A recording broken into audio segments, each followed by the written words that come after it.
사람이 철이 든다 이런 것은 시간을 바르게 이해했다 하는 거에 또 한 표현이 될 것입니다. 시간에 대한 이해를 바르게 하지 못하면 우리 인생의 방향이 올바를 수가 없을 것이지요. 그리고 뭘 어떻게 살아야 되는가 이런 것들을 알 수가 없습니다. 여러분, 언젠가는 시간이 멈추는 때가 옵니다. 하나님께서 우리에게 시간을 선물로 주셨고 그 시간 안에서 우리가 살아가기는 하지만 언젠가는 그 시간이 멈춘다는 거죠. 그때는 바로 심판의 때입니다. 누구에게나 모든 사람에게는 기다리고 있는 것이 있죠. 그게 바로 죽음입니다. 그런데 각 사람에게 주어진 그 시간의 분량이 멈추는 것이 죽음인 것 아니겠습니까? 그리고 이것은 바로 우리에게 심판으로 다가오게 되는 것입니다. 재작년인가요? 그때 돌아가셨죠. 우리 이어령 교수님. 그분이 늦게 참 따님 때문에 예수 믿고 정말 뜨겁게 주님을 사랑하셨는데 그분이 암으로 돌아가셨습니다. 그런데 암 진단 받은 후에 인터뷰를 하면서 당신은 그 암을 위해서 어떤 특별한 처치를 하지 않겠다라고 이제 선언을 하시고 있는 대로 그 고통을 견디고 그렇게 하다가 돌아가셨죠. 그분이 암 진단 받고 나서 인터뷰할 때 그런 말씀을 했다고 해요.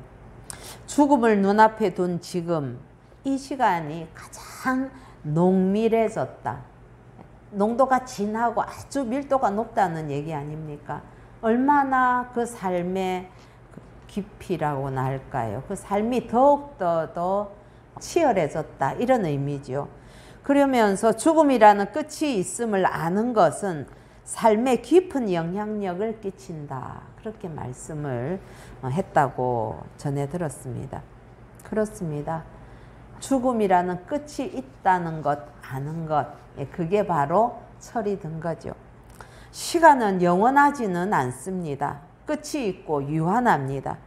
또 영원은 그 시간의 개념만 가지고 있는 것은 아니지요. 그렇기 때문에 영생한다는 것은 단순하게 오래 산다는 그런 뜻이 아니고 시간의 바깥으로 나간다. 영원이라는 것은 완전히 시공을 초월하는 것, 의미하는 것 아니겠습니까? 그래서 시간의 바깥으로 나간다는 그런 뜻으로 볼 수 있을 것입니다. 그래서 산다는 것은 우리가 시간 안에 있다는 것을 뜻합니다.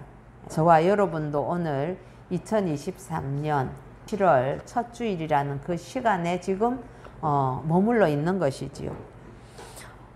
시간을 얼마나 배정받았느냐 하는 것은 누구도 알 수 없습니다. 또 다 다릅니다. 분명한 사실은 시간은 유한하다는 것입니다. 그래서 죽음은 누구에게나 찾아오는 것이지요. 그래서 죽음은 개인적인 종말이고 심판 우리에게 다가옵니다. 사람들은 죽으면 모든 것이 다 끝난다고 생각을 하지만은 히브리서 9장 27절 말씀은 죽음 뒤에는 심판이 있다고 명확하게 우리에게 선언하고 있습니다. 여러분, 심판은 누구의 영역에 속하는 것입니까? 심판하는 자, 하나님의 영역에 있기 때문에 우리가 마음대로 이 심판을 이래라 저래라 할 수 없는 것이죠. 그렇기 때문에 우리 인생들은 항상 그 끝을 생각하면서 살아야만 합니다.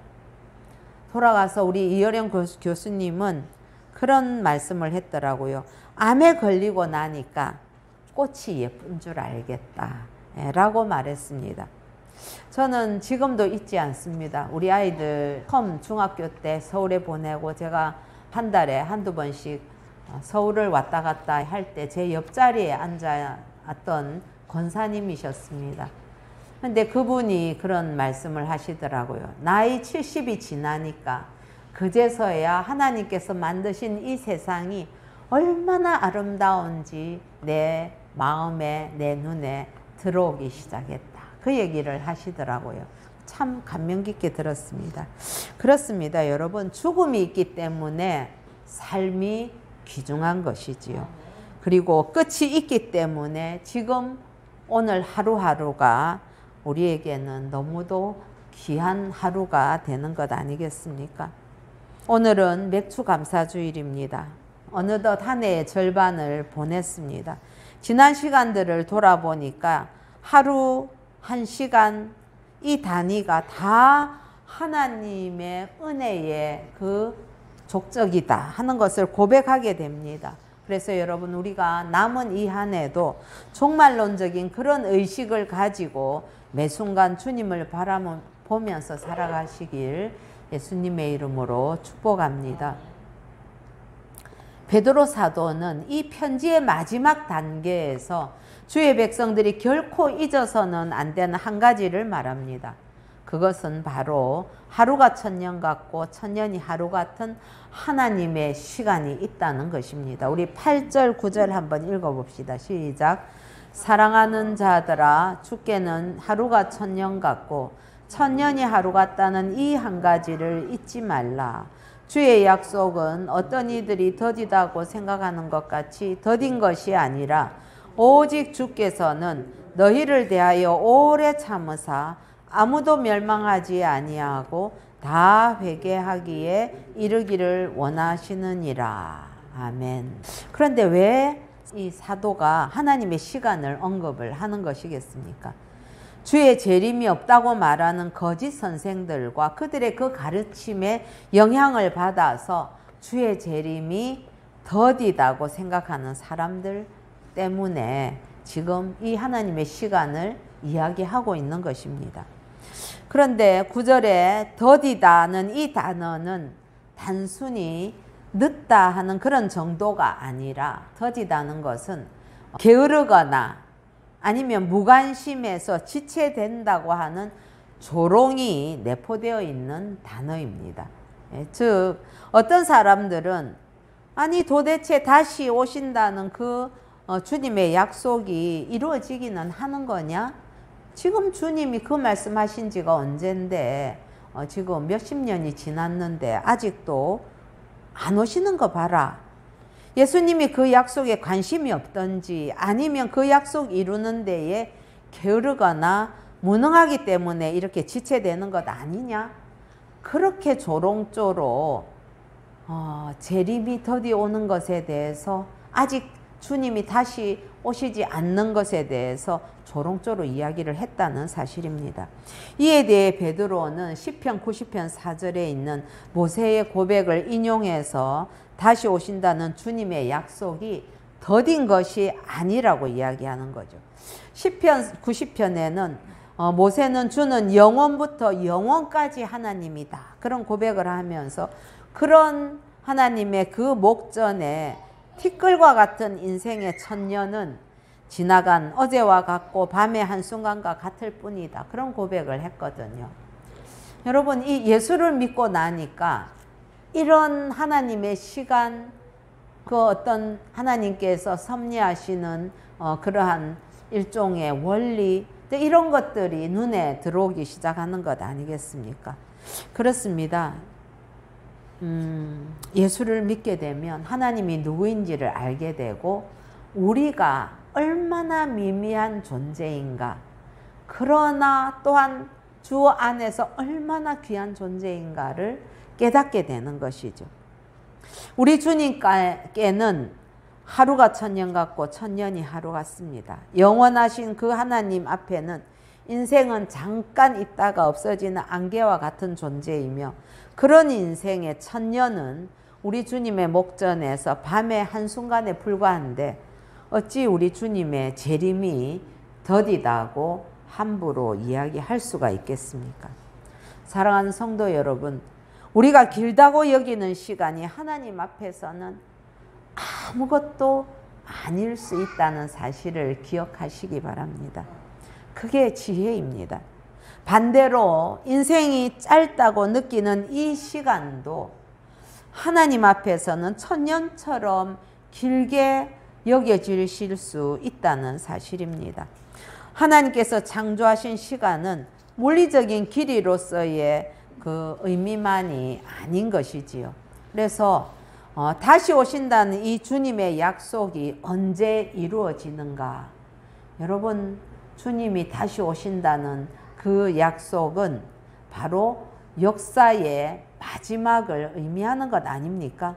하나님 앞에서 그 역사의 마지막이 언제인가? 단순히 그건 정해놓은 어떤 옛날에 다미성교회에서 그렇게 얘기한 것처럼 몇 년, 몇 월, 며칠, 그 정해놓은 시간에 마지막 지점에 도달하는 순간이 역사의 마지막이 아닙니다. 이건 오히려 역으로 생각을 해보면 하나님께 돌아와야 하는 그 하나님의 자녀들이 다 돌아오는 시점이 하나님 앞에서의 마지막이라는 사실입니다. 그래서 시계 바늘에 분초가 다 흘러가야 그 마지막이 오는 것이 아니라 돌아와야 할 사람이 돌아오고 그 사람이 돌아오기 위해서 일어나야 할 사건이 다 일어나는 그때가 역사의 마지막입니다. 예. 여러분들 이렇게 한번 생각을 해 보십시다. 사랑하는 딸이 아침에 학교 간다고 다녀오겠습니다. 인사를 하고 나갔는데 저녁이 되어도 돌아오지 않습니다. 뿐만 아니라 한 주일, 1년, 3년이 되어도 돌아오지 않습니다. 그러면 여러분 그때부터 부모에게는 시간이 멈춰버립니다. 딸이 나가서 돌아오지 않는 그 순간, 그리고 다녀오겠습니다 라고 했던 그 말, 그 음성, 그 밝은 표정과 함께 부모에게는 그때부터 시간이 멈춰버리고 마는 거죠. 그 시간이 언제 그러면 다시 흐르는가? 그건 사랑하는 딸이 다시금 집으로 돌아와서 부모의 품에 안기면 그때에 다시 흐르게 되는 것. 이게 부모의 시간인 것 아니겠습니까? 베드로가 모세의 이 고백을 인용한 9절의 말씀의 의미가 그 하나님의 시간이 그렇다는 뜻입니다. 주의 약속은 어떤 이들이 더디다고 생각하는 것 같이 더딘 것이 아니라 오직 주께서는 너희를 대하여 오래 참으사 아무도 멸망하지 아니하고 다 회개하기에 이르기를 원하시느니라. 예. 하나님의 마음이고 여기에 이게 하나님의 시간의 의미가 담겨 있는 거죠. 왜 다시 오신다는 주님의 약속이 더디고 지체되는 것처럼 보이게 됩니까? 거짓 선생들의 조롱처럼 하나님께서 무관심하시거나 게으르시거나 그래서 그렇습니까? 그게 아니지 않습니까? 다시 오시는 주님의 시간은 몇 년, 몇 월, 몇 시라고 정해진 것이 아닙니다. 그래서 그때까지 안 돌아오면 이 역사는 문 닫고 만다. 끝. 이게 아니라는 의미입니다. 그 시간은 아들도 모르고 아무도 모른다고 하셨습니다. 오직 하나님만이 아십니다. 성도 여러분, 우리 인간도 자식이 집 나가서 돌아오지 않으면 밤이라고 문을 잠글 수 있을까요? 많은 자녀를 잃은 그런 분들 이야기들 우리 들어서 알고 있지 않습니까? 심지어 전쟁에 나가서 돌아오지 못해도 결코 문을 잠그지 못하더라고요. 그 부모는 이사도 가지 못하더라고요. 혹시나 찾아올까 봐. 예, 그게 부모의 마음이죠. 그래서 시간 다 됐어 이러고 그냥 문 잠가 이러는 부모는 없는 것입니다. 아직 다시 오시지 않은 것은 창세전에 그리스도 안에서 택한 하나님의 자녀들이 아무도 멸망하지 아니하고 다 회개하고 돌아오기를 기다리고 계시기 때문에 그래서 주님이 다시 오시지 않는 것이죠. 기다리시는 거죠. 저는 그래서 주님이 참 기다리시고 또 기다리시는 그 인내하심에 대해서 얼마나 참 감사한지 모릅니다. 주님이 우리를 기다려 주시지 않는다면 법칙대로만 그렇게 규칙대로만 하신다고 하면 여러분 우리가 하나님의 자녀로 구원받을 자가 누가 있겠습니까? 오래 기다리시는 그 아버지의 사랑 때문에 그 은혜로 우리가 지금 여기 있는 것 아니겠습니까? 하나님께서는 그 하나님의 자녀들을 위해서 그 역사의 시계추를 연장을 해가면서 참고 계신 것이 지금까지 그리고 앞으로 하나님께서 아시는 그 때까지 이어지게 될 것입니다. 그런데 우리 하나님께서는 가만히 손을 놓고 기다리시는 것이 아닙니다. 하나님께서는 그의 자녀들이 돌아올 수 있도록 모든 지혜와 능력과 사랑과 하나님의 그 열심을 동원해서 역사를 운행하고 계신 것입니다. 그래서 지금 하나님께는 하루가 천년 같고 천년이 하루 같으신 것이지요. 그렇기 때문에 결코 더딘 것이 아니라는 사실입니다. 주님을 향해서 조롱하는 거짓 선생들을 향해서 베드로는 주님께서 아직 오시지 않는 것은 너희들의 그 조롱처럼 게으르거나 약속을 잊어버렸거나 다시 올 수 있는 능력이 없어서가 아니라 지금 조롱하고 있는 너희들이 회개하고 돌아오기를 기다리고 계시기 때문에 다시 오시는 시간이 지금 지체되고 있는 것이다 라고 외치는 것 아니겠습니까? 아버지 품을 떠나서 방황하고 있는 자녀를 기다리는 하나님의 시간은 하루가 천년 같습니다. 주님은 천년이라고 해도 하루같이 기다리고 계신 것이지요. 와야 할 그 자녀가 돌아오기를 기다리십니다. 그 자녀가 돌아오기 위해서 일어나야 되는 영적인 사건들이 일어나기를 기다리고 계십니다. 제게도 주님께 돌아올 때까지 많은 시간과 사건들이 있었습니다. 그것 우리 주님께서 다 예비하시고 돌아오기를 기다려 주셨기에 제가 주를 만날 수 있었던 것이지요. 그런데 돌아와야 될 자녀가 돌아오고 일어나야 될 사건이 다 일어날 때에 그 하루는 하나님 앞에서 천년의 의미이고 하나님의 시간은 바로 그처럼 천년이 하루 같고 하루가 천년 같은 것이 아니겠습니까? 그러니 여러분, 하나님의 자녀들, 하나님의 백성들은 하나님께 돌아가야 합니다. 그들이 누구인지 우리는 잘 알지 못합니다. 그러나 자녀가 돌아오기를 기다리는 아버지의 심령에 동참해서 나와 같은 형제 자매들이 또 누구인지, 잃어버린 그 자녀들은 누구인지 돌아보면서 그 아버지의 마음으로 복음을 전하는 일에 힘써야 하는 것이 저와 여러분이 해야 되는 일이 될 것입니다. 우리가 주의 부활을 믿고 주님께서 다시 오실 때 우리도 주님처럼 부활할 것을 믿는다면은 주께서 더디 오시는 것처럼 여겨지는 이 오늘을 어떻게 살아야 될까요? 사도 바울은 고린도전서 15장 58절에서 이렇게 말씀합니다.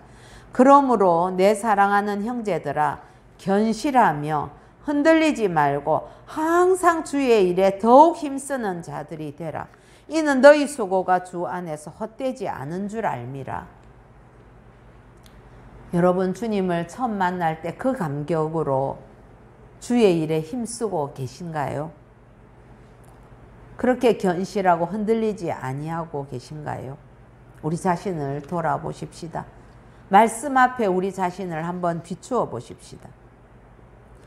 자, 성도 여러분, 잊지 말아야 할 것, 바로 그 주님의 시간이 우리에게 있다는, 그 천년이 하루고 하루가 천년 같은 그 주님의 시간이 있다는 사실을 잊지 마십시다. 그렇지만은 그것은 영원하지는 않다는 사실을 우리 또한 잊어서는 안 되겠습니다. 그 하나님의 시간이 언제까지나 이어지지 않는다는 거죠.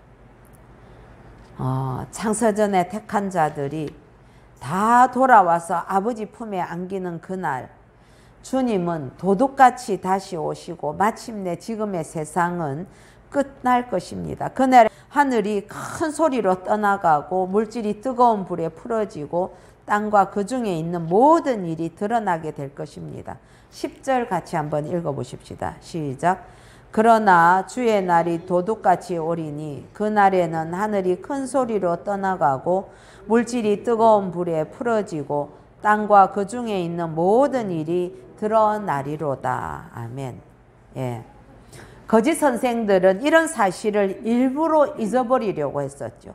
그러나 그 날, 마지막 날, 그날은 반드시 있고 오고야 맙니다.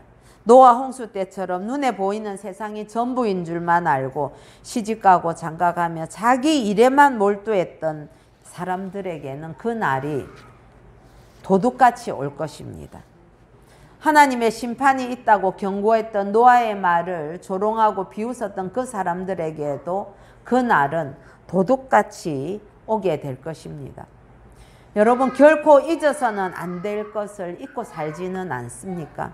지금 주 앞에서 이렇게 하루가 천년 같고 천년이 하루 같은 그런 시간이 흘러가고 있지만은 그 모든 시간이 세상의 불로 다 타버리고 새 하늘과 새 땅으로 새로워질 날이 돌아오고 있습니다.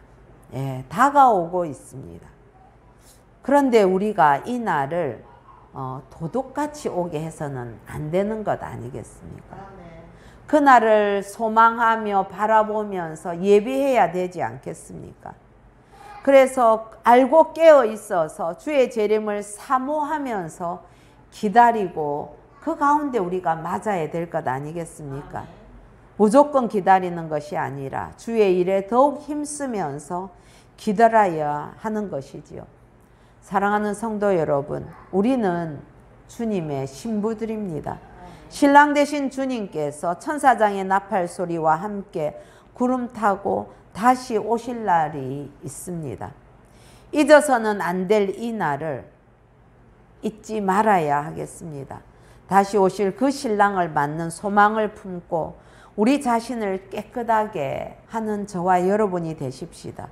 주님을 향해서 이 소망을 가지고 주의 일에 더욱 힘쓸 뿐만 아니라 그의 깨끗하심과 같이 자기를 깨끗하게 하기를 간절히 소원합니다. 요한일서 3장 2절과 3절은 이렇게 말씀합니다. 사랑하는 자들아, 우리가 지금은 하나님의 자녀라. 장래에 어떻게 될지는 아직 나타나지 아니하였으나 그가 나타나시면 우리가 그와 같을 줄을 아는 것은 그의 참모습 그대로 볼 것이기 때문이니 주를 향하여 이 소망을 가진 자마다 그의 깨끗하심과 같이 자기를 깨끗하게 하느니라. 아멘. 사랑하는 성도 여러분, 우리는 기다리시는 그 하나님과 패역한 세상 사이에 존재하고 있습니다. 우리는 이 패역한 세상을 견뎌야 하지만 동시에 하나님의 그 인자하심과 사랑을 세상에 전할 의무 또한 우리는 가지고 있습니다. 힘들고 두렵지만은 하나님은 그 일을 우리에게 맡기셨습니다. 패역한 자들의 그 조롱을 두려워하지 말고 주께서 주실 그 은혜와 사랑을 전하시는 저와 여러분이 되십시다. 우리의 용기를 통해서 하나님께서 그 일을 행하실 것입니다.